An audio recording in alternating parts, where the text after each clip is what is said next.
le tour complet de l'actu sport. Il faut suivre Sport Actu. Vous êtes donc au bon endroit pour vous informer. Mesdames, Messieurs, bonsoir et bienvenue dans cette nouvelle édition dont voici les différentes articulations. Le Congo est à une victoire d'une qualification à la prochaine CAN U20 avant d'affronter la RCA demain en demi-finale du tournoi zonal Unifac. L'heure est à la fête à l'Interclub qui a célébré les 40 ans de son sacre à la Coupe d'Afrique des clubs champions de handball. Bonne nouvelle pour le judo congolais qui peut désormais renouer avec les compétitions internationales grâce à l'élection du nouveau bureau fédéral reconnu par les instances internationales.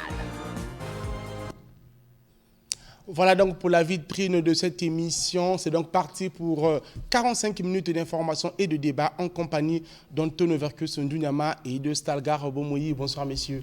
Bonsoir Anthony. Bonsoir Antonio Verkus. J'espère que vous êtes en forme et que les enfants sont prêts pour demain. En forme et prêts pour l'émission. Très bien, les Diables Rouges du Congo affrontent demain, mardi 1er octobre, en demi-finale, les Fauves du Bazubongi de la République centrafricaine à 13h au stade Alphonse Massamba Deba. Le vainqueur sera à la fois qualifié pour la finale de la compétition et à la phase finale de la Coupe d'Afrique des Nations des moins de 20 ans. Stalgar Bomoyi, les Congolais sont à une victoire pour atteindre l'objectif qu'ils se sont fixés, à savoir se qualifier à la CAN. Déjà, les Congolais ont déjà atteint le premier objectif, en quelque sorte, c'est-à-dire passer le premier tour, et c'est ce qu'ils ont fait. Et ensuite, ils ont le destin en main demain, au stade Alphonse Massamba Deba, tel que vous le dites, pour chercher au moins à arriver en finale, parce que quand vous arrivez déjà à la finale, certainement, si vous perdez même le trophée, l'essentiel que l'objectif sera atteint, c'est celui de chercher à se qualifier pour la prochaine CAN de leur catégorie. On dit que l'appétit vient en mangeant. Antonio, est-ce qu'on peut aussi chercher le trophée, pourquoi pas? Oui, le trophée, ça c'est juste chez nous. Sur saut d'orgueil, moi je pense que le Congo, en 2 années, a envie de participer pour la deuxième fois successive à une phase finale de la CAN. Et les éliminatoires se passent chez nous. Je pense que le premier objectif, c'est gagner le trophée et se qualifier. Je pense que c'est ça ce que le coach Clément Massamba, dans tous ses discours, en train de relater. Je pense que le Congo est prêt justement pour gagner, sinon honorer le Congo, honorer le pays en gagnant le trophée et obtenir le ticket pour la phase finale de la CAN 2025 qui aura lieu du côté du Maroc. En image, nous avons donc vu les 2 buts inscrits par Lindambi Bonaventure lors de cette rencontre de la 2e journée contre la Guinée équatoriale. Stalgar Bomoyi, 2 victoires en autant de matchs. Est-ce que le Congo a enfilé le costume de favori? Le Congo part favori dans cette rencontre parce que quand nous tenons compte un peu des références présentes, le Congo a déjà joué le premier match, gagné sur le score étriqué bien d'un but à 0. Le deuxième match, le Congo a marqué le 2e but. On se rend compte qu'au niveau de l'attaque, ça fonctionne parce que la flèche est en montant. Donc, je pense bien que les Congolais auront la forte chance de passer la RCA, la République centrafricaine, étant donné qu'il y a même l'avantage psychologique. Parce que la précédente édition, le Congo avait déjà pris aussi le dessus sur la République centrafricaine pour passer et se qualifier pour la prochaine CAN qui s'était jouée également au Maroc toujours. On parle de l'attaque parce qu'on peut dire que les attaquants congolais sont au rendez-vous, Antonio. Exactement, nous avons déjà Missavou qui a déjà fait des preuves lors du match d'ouverture contre la RDC, c'était lui le buteur. Et puis s'ajoute le jeune Lindambi, meilleur buteur national. Et puis il est en train de réaliser un bon parcours avec 2 buts inscrits lors de la 2e sortie du Congo face à la Guinée équatoriale. Je pense que c'est des jeunes qui sont en train de monter en puissance. Je pense qu'à l'issue de cette compétition, on parlera de ces jeunes Missavou, comme je l'ai dit, plus, comment on l'appelle, Bonaventure Lindambi. Stalgar Bomoyi, on parle beaucoup plus des attaquants, peu des gardiens au Congo. Aujourd'hui, avec les U20, nous avons donc le jeune Bonazevi qui a réalisé 2 clean sheets. Est-ce qu'il faut lui donner le crédit de ces 2 rencontres ou c'est les attaquants en face qui ont été maladroits? Bon, en pleine compétition, il mérite le crédit parce qu'il fait déjà 2 matchs, il n'encaisse pas le but. Donc, c'est déjà quelque chose à féliciter parce que quand vous avez un gardien de compétition comme lui, il fait 2 matchs sans encaisser le moindre. c'est déjà encouragé. Bon, s'il avait commencé déjà à encaisser 2, 3, 4 buts, parce que c'est ce qui fait du Congo la meilleure défense jusqu'à présent, parce qu'il n'a pas encore encaissé. Donc, il faut lui donner du crédit, mais commencer déjà à lui mettre ou bien lui donner des épaules carrées, ce serait peut-être une façon de vouloir le détruire. Parce que nous connaissons des joueurs congolais, quand une fois vous commencez déjà à l'applaudir, c'est chercher à le faire noyer. Parce que quand vous avez déjà des épaules carrées, c'est fini. Vous n'allez plus fournir des efforts. Très bien, puisqu'on parle des défenses, Antonio, celle de la RCA en tout cas est aux abois avec 5 buts encaissés en seulement 2 matchs. Est-ce que c'est un motif de satisfaction et un point faible pour cette équipe que le Congo peut bien exploiter? En tout cas, les deux équipes se connaissent parfaitement bien puisqu'ils étaient l'année, disons, à la CAN 2023. Et les seuls représentants du continent, c'était les deux pays. Et ils se croisent encore dans cette compétition. Je pense qu'au regard du comportement des deux formations, je pense que le Congo a des atouts. On a vu déjà, nous avons la meilleure défense. Et la meilleure défense parce que nous n'avons pas encaissé. C'est la deuxième meilleure attaque, c'est l'attaque du Congo. Et la RCA a encaissé. Bien que la RCA a marqué 3 buts et 5 buts encaissés, vous dire que c'est une défense vraiment perméable. Et je pense que le Congo, demain, pourra faire quelque chose de très bien. Alors, il faut craindre toujours l'adversaire parce que là, nous supputons. Parce que cette équipe, elle est entraînée par Bruce Abdoulaye. C'est d'abord déjà un ancien Diable Rouge qui est en train de collaborer avec Barrel Moko comme coach des gardiens. Donc, c'est une équipe qui est dynamique à le voir jouer et à l'avoir joué plus tôt. Et quand vous regardez un peu l'animation offensive de cette équipe, c'est ce qui fait peur parce qu'ils ont des attaquants, surtout celui qui évolue du côté de la tempête de Bangui. C'est un garçon qui va très vite, donc c'est un garçon à surveiller parce que c'est lui qui pourra peut-être déranger un peu la défense congolaise. Mais sinon, il faut toujours prendre l'adversaire au sérieux. Je reste avec vous, Stal Garbomoui. Le Congo, la dernière compétition à laquelle les Diables Rouges UV ont préparé, c'était aux Jeux africains. Ça ne s'était pas bien terminé. 7 buts encaissés, 3 seulement inscrits. Et là, Barthélemy Ngatsono a dit qu'il a Clément Massamba, j'allais dire, il a changé son effectif avec 16 nouveaux joueurs, 4 anciens. Est-ce que vous croyez que cette nouvelle équipe est la solution qui fait qu'on puisse gagner ces matchs avec brio? Oui, on peut gagner avec brio, mais moi je me dis que la force d'une équipe, c'est d'abord le discours du staff technique, sinon du coach. Quand vous jouez un adversaire de taille, au départ, vous avez d'abord quel discours? Parce que si vous avez déjà préparé les joueurs psychologiquement et mentalement, parce qu'aujourd'hui les matchs se jouent sur ces points-là également, en ce moment-là, vous allez faire l'affaire. Mais si vous avez des joueurs, c'est vrai, on peut miser sur des joueurs qui ont le talent individuel, mais s'il n'y a pas la cohésion, dans les 90 minutes, on ne peut pas aussi inquiéter l'adversaire. Donc la force d'une équipe, à mon avis, c'est d'abord le discours du coach et ensuite préparer les joueurs mentalement, même si sur le plan individuel, il n'y a pas assez de talent, mais collectivement, l'équipe peut faire un bon match en pleine 90 minutes. Très bien, donc on croise les doigts pour ce match entre le Congo et la RCA qui aura lieu demain à 13h au stade Alphonse Massamba Madeba. L'autre demi-finale opposera la RDC, deuxième du groupe A, au Cameroun, premier du groupe B. Le Cameroun qui est l'équipe qui cartonne dans cette compétition de l'UNIFAC. Le parcours est carrément atypique. 4 buts à 0 contre la RCA lors de la première journée, 3 buts à 1 contre le Gabon, 7 buts inscrits, seulement 1 encaissé. De l'autre côté, leur adversaire, c'est la RDC qui aussi n'a pas fait une très bonne première partie.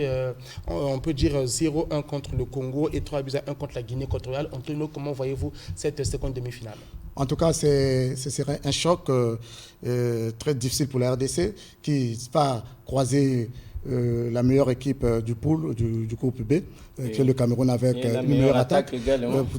vous avez dit que la RDC s'est relevé la tête juste lors de la dernière confrontation contre la Guinée, où la RDC a battu la Guinée par 3-1. Je pense qu'au regard justement de ces deux confrontations, le Cameroun part favori, il faut le reconnaître. Voilà pourquoi je dis que les matchs, c'est une autre étape de la compétition. Les matchs changent au fil des rencontres. Disons, ce n'est pas les mêmes jours, mais demain, ça serait un match très compliqué pour la RDC, comme je l'ai dit, au regard de la prestation de la RDC lors de cette compétition. Et puis, il faut reconnaître le Cameroun, c'est le géant c'est une habitude de la compétition. Les compétitions des jeunes. Donc, presque toutes les catégories, il faut reconnaître que le Cameroun a toujours fait peur, a toujours marqué comme son passage dans presque toutes les compétitions. Stal Gabriel, vous étiez notre reporter lors du derby du fleuve Congo-RDC. Est-ce que cette équipe de l'RDC peut créer la surprise contre le Cameroun? Oui, la surprise, elle est permise parce que l'équipe de la RDC, au niveau de l'attaque, elle se comporte bien. Parce qu'ils ont même un joueur qu'on appelle Moubalo. Il nous rappelle un joueur d'en face également, de courte taille, en la personne de Mbala Biscotte. C'est un jeune garçon de courte taille qui va vite et c'est lui qui anime l'attaque. Je pense bien que la RDC peut-être peut compter sur son attaque. Bon, maintenant, au niveau de l'avantage physique, c'est là où les Camerounais sont forts. Oui, parce les Camerounais sont très solides. Ils sont des jeunes, c'est vrai, des jeunes de moins de 20 ans, mais robustes. C'est là où les Camerounais pourront peut-être imposer leur système de jeu, leur façon de jouer, à chercher à prendre l'ascendant sur les léopards de la RDC. Les léopards de la RDC, on le rappelle, donc 2 buts inscrits pour 1 but encaissé. Le Cameroun, 7 buts inscrits, encaissés. C'est carrément David et Goliath, Antonio. Exactement, l'écart est tellement gros, il faut le reconnaître, Anthony. Le Cameroun a la meilleure attaque de cette compétition. Je pense que la RDC, avec 3 buts marqués pour 2 buts encaissés, il faut dire que la défense n'est pas en tout cas très rassurante avec le gabarit, sinon l'attaque du Cameroun qui pousse, qui a des grands renards de surface. Je pense que ce serait difficile pour la RDC de s'en sortir devant cette équipe du Cameroun que j'ai vu infliger 4-0 à la RCA. Très bien, donc merci pour vos analyses sur ce sujet de l'UNIFAC, cher monsieur. Donc on rappelle que ce match entre le Cameroun et la RDC aura demain lieu à 16h au stade Alphonse Massamba Déba. Le deuxième match, tout à fait. En première explication, nous aurons donc le match du Congo contre la RCA. Nous espérons que le Congo pourra se qualifier. Nous restons au football pour parler de l'académie de football d'Oyo qui ouvrira ses portes sous peu. La quarantaine des pensionnaires a quitté Brazzaville hier pour la cuvette. Ces jeunes qui vont embrasser une double carrière sport et études sont allés rencontrer le ministre en charge des sports Hugo Ngolondele avant leur départ. Alain Gombo le chrétien pour la restitution. Vous êtes content de partir? À Lima! À Lima! Bravo! Ce cri de guerre fera désormais partie du quotidien de ces jeunes pensionnaires de l'Académie d'Oyo qui s'apprêtent à faire leur entrée sportive et scolaire de l'année 2024-2025. Bien avant leur départ sur Oyo, accompagnés de leurs parents, ils ont rencontré le ministre en charge des sports, Hugo Ngolondele, qui leur a prodigué quelques conseils. Vous devrez vous mettre une seule chose en tête. Vous êtes l'avenir du football de ce pays. Vous êtes l'avenir du football congolais. Vous allez là-bas, vous devez être discipliné, travailler, parce qu'on n'obtient rien sans le travail. Vous devez travailler, vous devez être assidu, autant à l'école qu'au football. Courage à vous et nous comptons tous sur vous. Et le président aussi, et surtout lui, compte sur vous. Co-fondateur de cette académie, Blaise Matuidi, ancien international footballeur français, leur a adressé un message d'encouragement. Ça y est, le grand jour est arrivé. En tout cas, sachez que je suis fier de vous. Je vous souhaite tout d'abord le meilleur. C'est une belle aventure qui commence pour vous. Magnifique aventure même. Et ça passe par le respect, bien évidemment, de vos coéquipiers, le respect des gens qui sont là et qui vont travailler pour vous au quotidien. Ces moments de dire au revoir étaient pleins d'émotions et de bénédictions.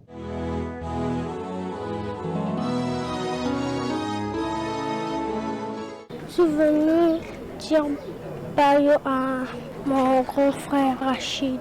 Aujourd'hui, nous constatons la plupart des jeunes qui sont dans des choses qui n'honorent pas le pays. Ces enfants se sont sacrifiés pour pratiquer le football. Voilà pourquoi nous devons encourager l'État congolais et l'Académie Blaise Matuidi et tout son staff là. L'enfant a fait le test, il a mérité et puis il est parti. Bonne chance. Je suis dans la joie et je bénis le Seigneur pour ça. Vraiment, je lui dirais d'être fort, de respecter les règlements d'ordre intérieur. Il doit se donner à fond pour devenir grand, comme Lionel Messi. Pour sa saison inaugurale, l'Académie d'Oyo fait confiance à une quarantaine d'enfants issus des différents départements du pays. Pour développer et évaluer le niveau des jeunes footballeurs de la sous-ligue de Diri, un tournoi de football des catégories U11, U13, U15 et U17 a été organisé au terrain du lycée Thomas Sankara. Les clubs Congo Sport en U15 et la Ligue nationale en U11 et U17 sont adjugés le Graal, comme nous le raconte Stal Garbomoï dans ce reportage. C'est en 48 heures que les 4 finales de cette compétition des jeunes footballeurs de la sous-ligue de football de Diri se sont jouées. Le samedi dernier, dans la catégorie des U17, le centre de formation de football et la Ligue nationale de Combo a battu OSM de Masengo sur le score étriqué d'1-0. Alors qu'avec les U15, c'est l'équipe de Congo Sport qui a remporté le trophée en battant l'Olympique Club de Kintelé sur le score de 2-0.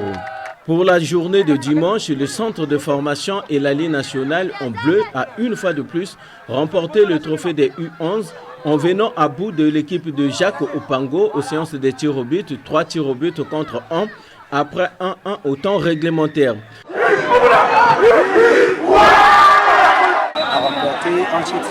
Le secret, c'est juste le travail. Et enfin, chez les U13, c'est l'équipe de Génération Foot de Congo-Chine qui a remporté le trophée après avoir laminé l'équipe Étoile Junior du lycée Thomas Sankara sur le score de 5-0.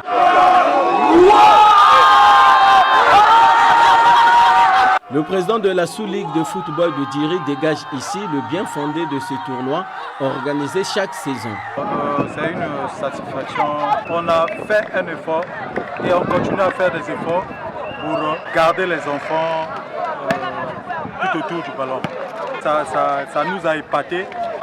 C'est un enfant de U13 qui est sorti vainqueur.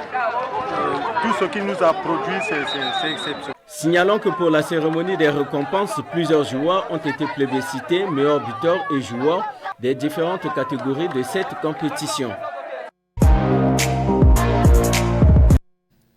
Parlons cette fois-ci de la vie des clubs avec vous, Antonio. Le 23 septembre 1984, l'Interclub remportait la Coupe d'Afrique des clubs champions de handball. Le club a célébré les 40 ans de ce sacre historique par un match d'exhibition et un rituel de passage de témoins entre l'ancienne et la nouvelle génération. Cet anniversaire a eu lieu le samedi dernier au gymnase Michel Dornano. Suivez ce reportage de Geltoni Loboko. Sur cette photo devenue mythique se trouvent les vaillants handballeurs d'Interclub, vainqueurs de la Coupe d'Afrique des clubs champions en 1984 au Sénégal, qui ont renfilé les maillots sur le terrain pour commémorer les 40 ans de cet unique trophée continental que compte le handball masculin du Congo. Ce match d'exhibition entre ces vieilles gloires et les vétérans des années 82 et 83 a été une occasion pour ces champions de revivre ces moments forts et de rendre hommage à leurs anciens coéquipiers. Les 40 ans que nous fêtons aujourd'hui ne doivent pas s'effacer. Sur 27 personnes, il y a 20 qui sont partis. 20, pas les moindres. Et nous, le bon Dieu est en train de nous garder. C'est pourquoi nous avons dit, nous allons pérenniser nos 40 ans. Si on pouvait retourner les chronos vers l'arrière, on aimerait avoir encore nos 28 ans, nos 29 ans, 27 ans, 25 ans. Parce que vraiment, Dakar n'a été que le sacre de beaucoup de sacrifices. Ces anciens joueurs et commandeurs dans l'ordre du mérite congolais ont ensuite suivi le match entre les jeunes d'Interclub et de BMC avant de passer le témoin à cette nouvelle génération par un rituel de bénédiction. Il fallait à tout prix qu'on passe le témoin aux jeunes. C'était ça le plus important, qu'on passe le témoin aux jeunes. Et on l'a dit tout à l'heure, à notre époque, il n'y avait pas ce gymnase. Nous avons joué dans des conditions difficiles. Aujourd'hui, ils ont tous les atouts, il suffit d'y croire. Ce moment de partage et de célébration qui a permis à ces deux générations de se fusionner a impacté les jeunes. C'est un truc extraordinaire. C'est voir les anciens jouer, on ne les a pas vus. Certains d'entre nous ne les ont pas vus quand ils ont commencé à jouer. Et on était là, certains de les garder c'était compliqué. Je ne sais pas comment exprimer, comment dire quelque chose et tout ça là. Mais les voir, ça nous a permis de tricher certaines choses. Les champions d'Afrique 84 se disent prêts à accompagner les dirigeants actuels dans la promotion et la renaissance du handball masculin qu'ils estiment être la locomotive de ce sport au Congo.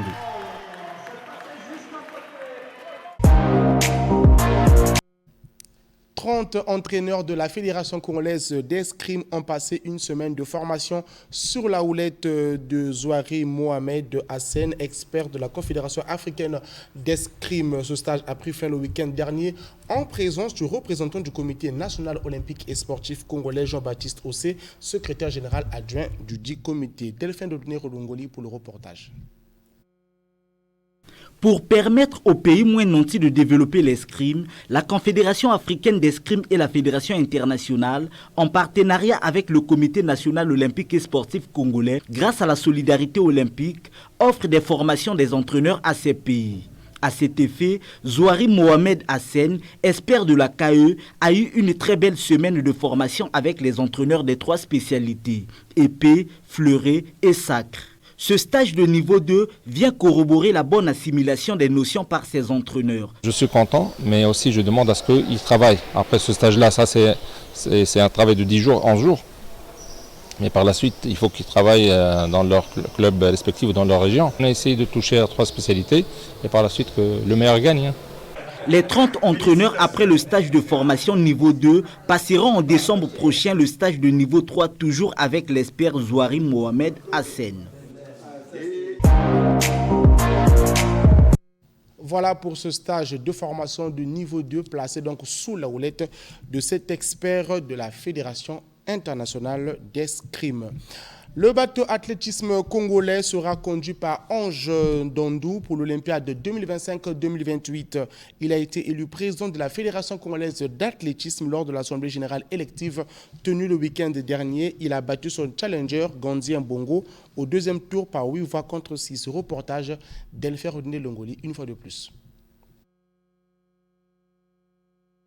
C'est une ascension fulgurante que vient de réaliser Ange Ndondou, ancien athlète, ancien président de la Ligue d'athlétisme de Brazzaville, ancien premier vice-président du bureau sortant. Il vient d'être porté à la tête de la Fédération congolaise d'athlétisme au terme de l'Assemblée générale élective tenue le week-end dernier. Le désormais président a déposé son ancien mentor au premier tour avant de gagner la prolongation face à Gandhi Mbongo, 8 voix contre 6.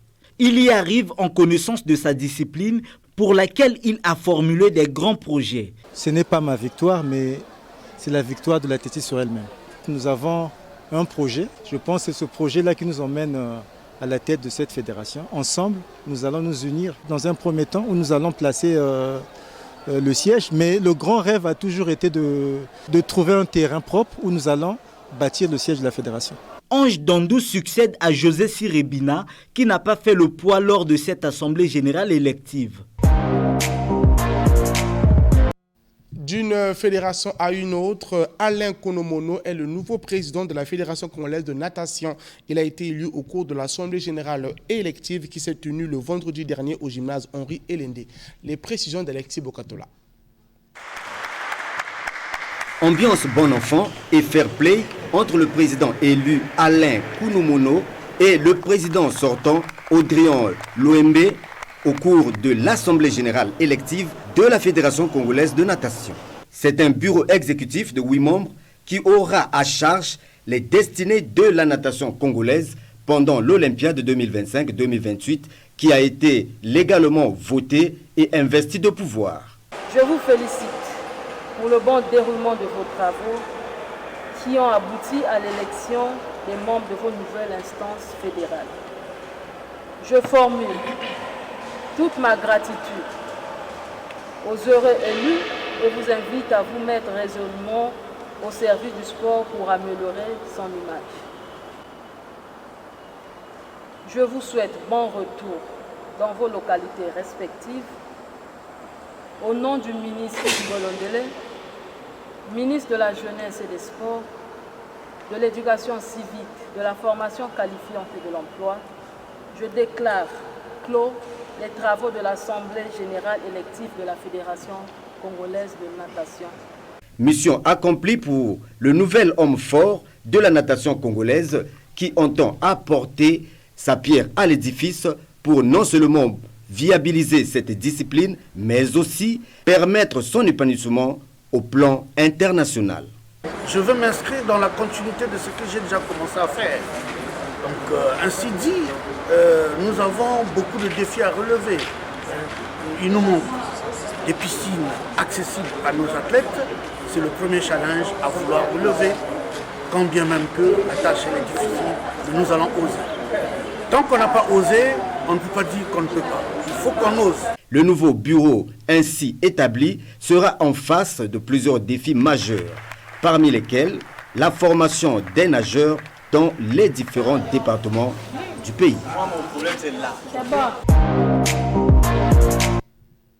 Quittons la Fédération congolaise de natation pour celle du Wushu, où l'Assemblée générale élective a débouché à la réélection du président Steve Djibril Kouma. Autour de lui, un bureau exécutif de 8 membres a été mis en place pour l'Olympiade 2025-2028. Retrouvons Alexis Bokatola. Comme il fallait s'y attendre, candidat unique à sa propre succession, Steve Kouma a bénéficié de l'entière confiance des électeurs pour remplir à nouveau pendant 4 ans à la tête de la Fédération congolaise de Wushu.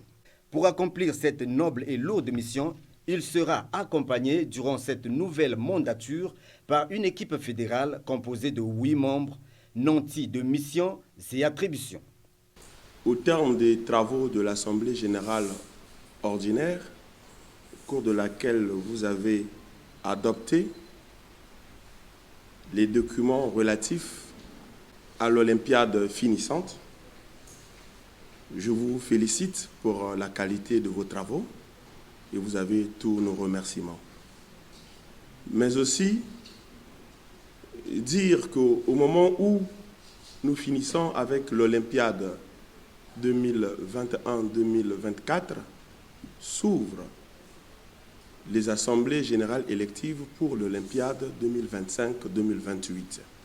Poursuivre sur la même lancée le travail et les actions menées lors de la précédente Olympiade, tel est le leitmotiv du président réélu. Je suis très satisfait parce qu'une fois de plus, les pratiquants de Wushu me font confiance et ils continuent toujours à me faire confiance. Je suis plus qu'ému.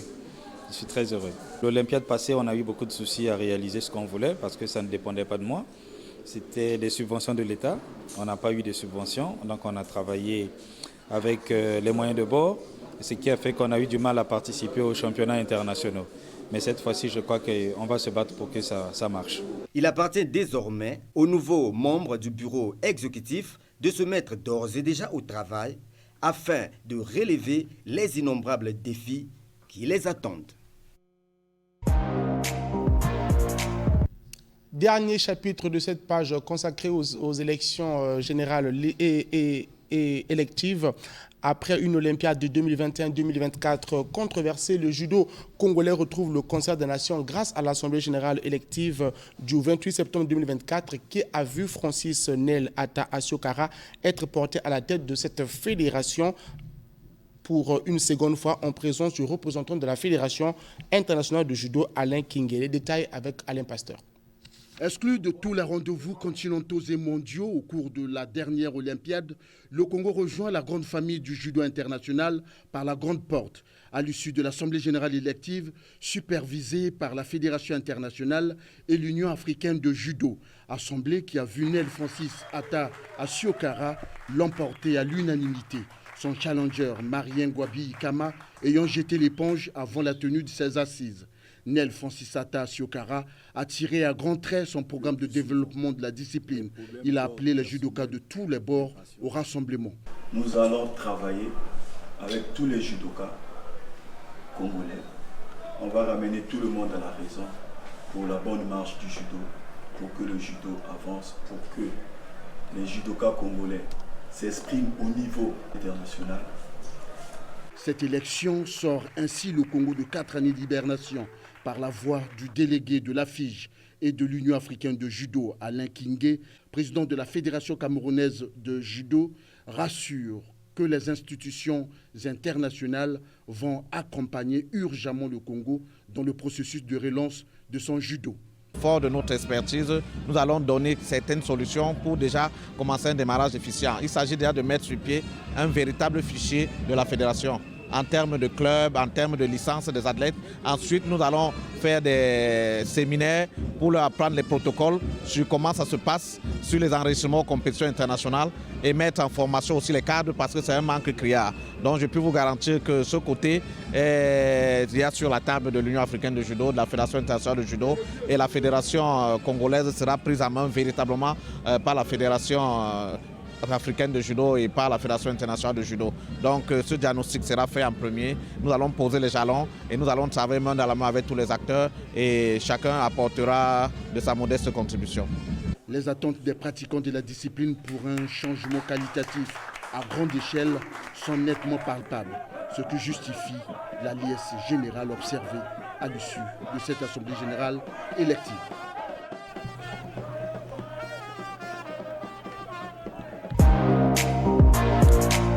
Nous avons donc parlé ici des autres assemblées générales électives, mais on n'a pas vu cet engouement au sortir de la salle. Antonio, quand vous voyez ces images, on sent que l'adage qui dit quelque chose à la durée de la nuit, le jour finit toujours par se lever et confirmer. En tout cas, le jour s'est levé pour le judo congolais. C'est quelque chose à saluer parce que après toute une Olympiade où le président Atta a passé son... il n'était jamais reconnu par la FIJ, les instances internationales du judo. Et voilà aujourd'hui que l'Assemblée générale s'est tenue devant, sinon de la présence de représentant de la FIJ. Je pense que ça vient confirmer carrément le leadership, sinon la présidence de Francis Atta à la tête justement de notre judo. Après les 5 ans passés où il a travaillé dans les difficultés, on ne pouvait pas aller compétir à l'international. C'est vrai que le président Atta, avec les moyens du bord, il s'est quand même battu pour aller jouer, participer à travers la sous-région, parce qu'ils étaient en RDC, ils étaient au Cameroun, mais prendre part aux compétitions organisées par la FIJ, c'était difficile aujourd'hui, et qu'avec son élection, reconnu officiellement par la FIJ, je pense que c'est quelque chose à saluer, c'est une victoire pour le judo congolais. Une victoire pour le judo congolais qui a été exclu par ces scènes de liesse à la fin de cette Assemblée générale élective. Stalgrabo Moïse. Si, parce que le président réélu, parce qu'il vient de bénéficier encore de la confiance de ses mandants. Mais une élection pas comme les autres. C'est déjà un président qui draine la foule, qui inspire beaucoup de judokas. Et autour de lui, il n'a que des judokas. Donc c'est ce qui justifie un peu cette masse des gens qui étaient tout autour de lui, parce que quand vous gagnez déjà une élection, c'est en quelque sorte d'une fête. Oui, mais vous célébrez. Donc, ce n'est pas la même chose. Est-ce qu'on peut dire qu'aujourd'hui, il est l'homme de la situation pour le judo? L'homme de la situation, je dirais oui. Parce que hier, il avait certainement la main réduite. Aujourd'hui, il a la main totale pour travailler avec tout tous les partenaires, que ce soit au niveau national comme international, parce que la présence déjà d'Alain Kingé qui est venu en fait assister à cette assemblée générale élective, c'était une sorte de message pour dire que après l'assemblée générale, certainement la sanction du Congo sera levée. Donc automatiquement cette sanction est levée. Donc à temps qu'hier a été contesté par les uns et les autres, aujourd'hui il a la main libre, donc il a un mandat digne et officiel, donc il a la main libre pour travailler. Je pense bien qu'il avait déjà commencé à travailler quand il avait obtenu le premier mandat. Donc le deuxième mandat, ce serait juste la suite pour continuer sa politique sportive comme il a l'habitude de faire, parce que c'est un monsieur qui ne veut pas voir sa fédération rester dans un silence absolu. À chaque instant, il ne pense que les compétitions, et c'est ce que nous cherchons d'ailleurs des présidents des fédérations, des différentes fédérations. Le Congo a d'ailleurs pris part à certaines compétitions internationales, mais sous bannière neutre, le drapeau congolais ni l'hymne n'était pas chanté. Est-ce que là, le processus est déjà enclenché pour que cette sanction soit levée? En tout cas, la sanction, elle est levée parce que la présence de M. Kingé, le représentant de la FIGE, dit tout. Non, mais lui, il dit que nous allons accompagner le Congo dans ce processus de relance du judo. Ça veut dire que ce n'est pas encore effectif, mais nous allons vers. C'est un processus. Le processus commence déjà, c'est le premier pas. Un premier pas. Déjà le Je pense qu'ils sont dans les discussions. Je pense que ça ne saurait tarder parce que le président est élu. Il a un programme de travail. Il faudrait bien qu'il se mette déjà au travail justement pour accomplir sa mission.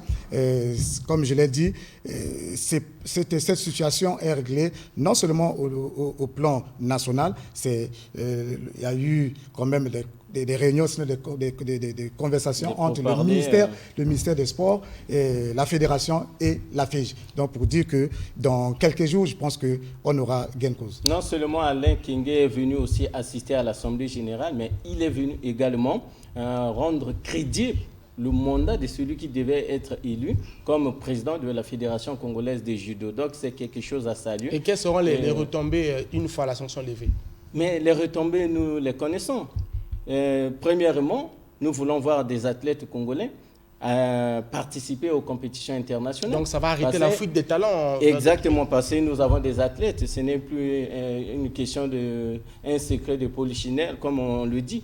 Nous avons des athlètes congolais qui évoluent aujourd'hui du côté de l'Angola, du côté du Gabon, tout simplement parce qu'à un certain moment, ils se disaient à quoi ça sert de s'entraîner, de gagner les médailles ou bien des trophées à l'échelle nationale et ne pas participer aux compétitions internationales. Donc, le fait que le Congo vient d'ouvrir déjà la porte à l'international, donc nous allons certainement maintenir ceux qui avaient d'abord les intentions d'y partir et ensuite ramener ceux qui auront la volonté de revenir pour défendre les couleurs de la nation. Merci beaucoup, Stalka Bomoï, pour cette très pertinente analyse. La Chambre de conciliation et d'arbitrage du sport, qui est beaucoup sollicitée en cette période de renouvellement des instances sportives, dira le droit le mercredi 2 octobre prochain sur les affaires des fédérations congolaises de tennis de table, de boxe et de kempo. C'est ce qui ressort des audiences qui ont eu lieu le samedi dernier en présence de notre reporter Antonio Varcus Ndunyama. Devant la Chambre de conciliation et d'arbitrage du sport, le directeur général des sports, Jean-Robert Bindele, assisté par le directeur des activités sportives, Samba Samba, et le directeur d'études du Comité national olympique et sportif congolais, Léonard Bossona, cités tous dans l'affaire qui oppose Pichou Lebela, président sortant de la Fédération congolaise de Kempo, candidat à sa propre succession, ont apporté quelques éclaircissements sur les opérations préparatoires de l'Assemblée générale et l'activité de la dite fédération. Je n'ai pas reçu la présentation des difficultés que la cellule technique qui validait le dossier m'a mise au courant. Non. Nul n'était ça, je ne serais pas au courant de ça. Que nous sommes en matière de sport. Ce qu'on doit faire en matière de sport, c'est le respect des textes. Voilà pourquoi je suis arrivé. Pour que le référent certainement nous a expliqué les motifs. Et j'expliquerai par la suite, j'espère. Donc, les autres ont mal fait, il n'y a que moi qui ai bien fait.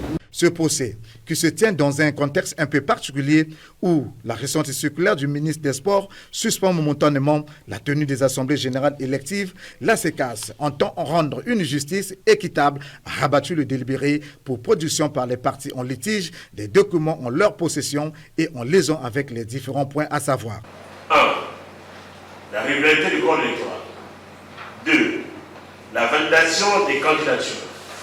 3.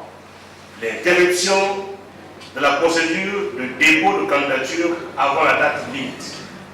4. Le défaut de période de réclamation. Et 5. La non-publication de la liste de candidatures invalides. Décision saluée par Fernand Ondono, défenseur de la partie récurrente. Un tribunal n'est pas éclairé dans une affaire, en principe, il ne doit pas juger. Il ne doit pas juger. Ce n'est qu'à pas avoir obtenu toute la lumière qui peut dire le droit. Donc c'est une décision fondée en toutes ces dispositions.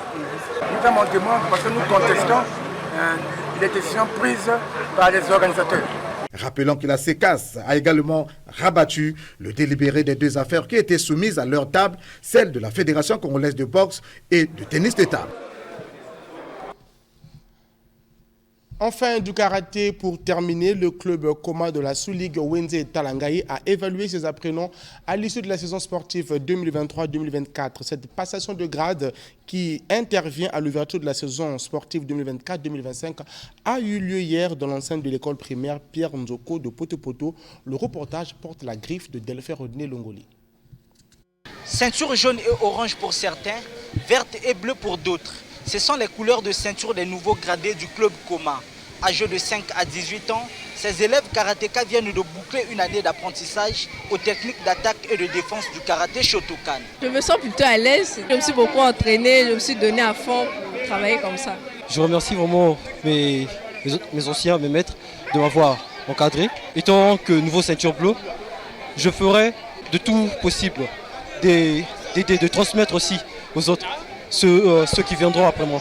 Un examen qui s'est déroulé en présence non seulement des formateurs, mais aussi de la 3e vice-présidente de la FECOCA AMA, Audrey Mbemba, et quelques parents qui n'ont pas caché la joie de voir leurs enfants progresser dans le karaté. Mes impressions sont bonnes parce que depuis que les enfants ont commencé, au fil du temps, avec l'effort du maître Djibril, en tout cas, il s'arrange afin que les enfants adhèrent et s'appliquent.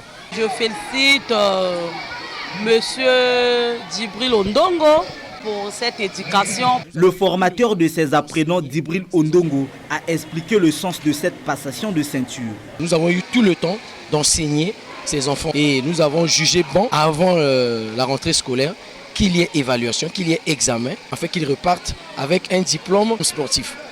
Organisé à quelques heures de la rentrée scolaire, cet examen de passage de grade marque la fin de la saison sportive 2023-2024 et l'ouverture de la saison 2024-2025 du club Koma. Merci beaucoup à Delphin Rodney Longoli pour ce reportage. Alors demain, donc, le renouveau est pris pour 13h pour ce match Congo-RCA comptant pour la demi-finale du tournoi Unifac U20. À 16h, il y aura donc le match de la deuxième demi-finale entre le Cameroun et les RDC. Les deux vainqueurs donc, seront d'office qualifiés pour la prochaine CAN de la catégorie. Et le Congo est bien parti après un parcours sans faute. 2 victoires en autant de matchs, 3 buts marqués, 0 encaissés. Ainsi va l'actualité sportive sur l'ensemble du territoire national. Merci de votre fidélité à nos programmes. Merci à toutes nos équipes en studio et en régie. Au revoir et à très bientôt.